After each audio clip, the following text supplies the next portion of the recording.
Pemirsa, untuk membahasnya kita sudah terhubung dengan Prof. Sudarnoto Abdul Hakim, Ketua MUI Hubungan Luar Negeri. Assalamualaikum, Prof. Sudarnoto.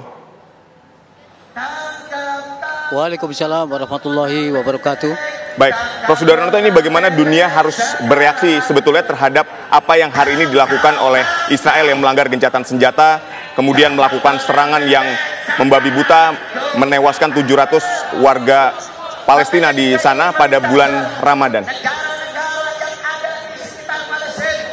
Ya, pertama saya ingin mengatakan bahwa apa yang terjadi di Palestina hari ini dengan pembunuhan yang sangat mengerikan, dengan korban yang sangat banyak dilakukan oleh Israel, itu membuktikan secara jelas bahwa Israel memang tidak sekedar peduli kepada kemanusiaan, tetapi juga telah melanggar hukum internasional. Hampir seluruh resolusi PBB terkait dengan pembelaan atau hak-hak kehidupan masyarakat telah dihancur leburkan melalui proses apa yang disebut dengan genosida. Dan genosida ini sudah dilakukan jauh sebelumnya. Karena itu langkah-langkah internasional sebetulnya sudah dilakukan, antara lain yang saat sekarang ini sedang dijalani meskipun dikhianati oleh Israel adalah gencatan senjata meskipun sifatnya masih temporer. Kita tahu bahwa ada 3 tahap yang mestinya harus dilalui sampai kemudian tahap terakhir selesai, masuk kepada satu tahap terakhir yaitu ceasefire secara permanen atau permanen ceasefire. Saksikan bahwa 1 hari sebelum penandatanganan gencatan senjata pun Israel telah melakukan serangan. Nah, selanjutnya beberapa hari pada masa tahap pertama itu juga melakukan penyerangan.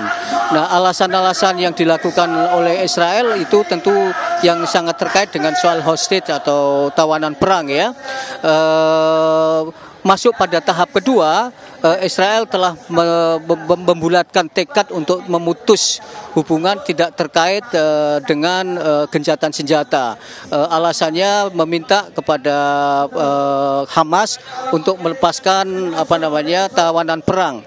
Tapi kita tahu bahwa Hamas tidak memberikan permintaan Israel karena Israel sudah melakukan pelanggaran. Nah, karena itu tuntutan yang diberikan oleh Hamas itu adalah kembali kepada perjanjian sejati terhadap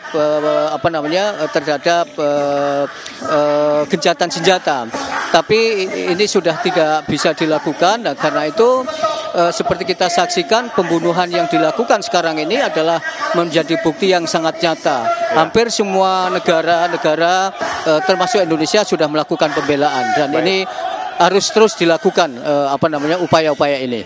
Baik, Prof. Sudarnoto, tapi bagaimana dengan kelanjutan dari gencatan senjata sendiri ketika baru sampai di tahap kedua Israel sudah melakukan pengkhianatan terhadap gencatan senjata ini? Saya sudah memberikan pernyataan bahwa sudah waktunya dilakukan upaya-upaya global melalui PBB untuk segera memberikan keputusan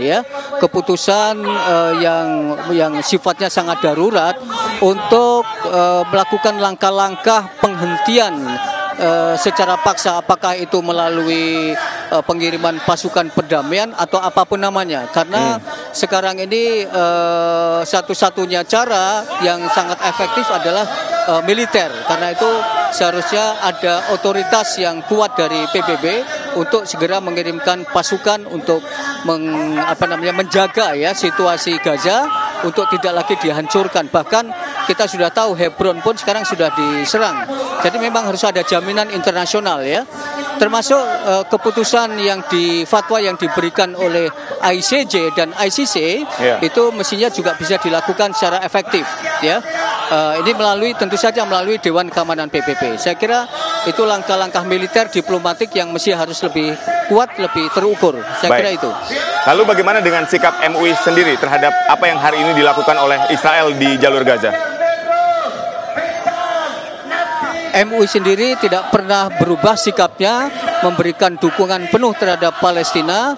Bahkan dalam ijtima ulama fatwa beberapa bulan yang lalu itu ada keputusan penting yang terkait dengan Palestina. Yang pertama,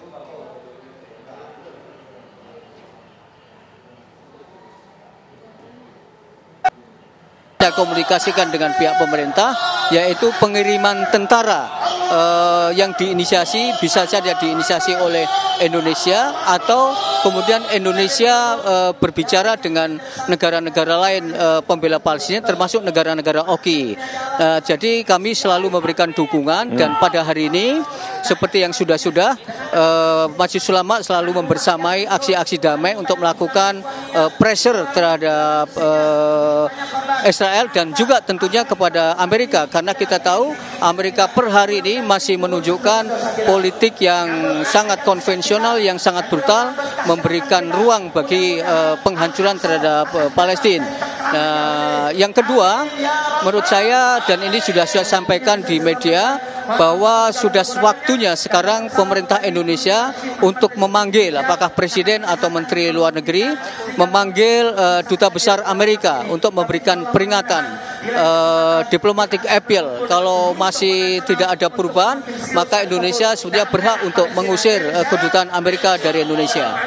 Ini sebagai cara yang menurut saya penting dipertimbangkan. Baik, artinya cara nyata harus dilakukan baik dengan aksi bela Palestina, kemudian ada peringatan secara diplomatik. Terima kasih sekali lagi kepada Prof. Sudarnoto, Ketua MUI Hubungan Luar Negeri, telah berdialog bersama kami.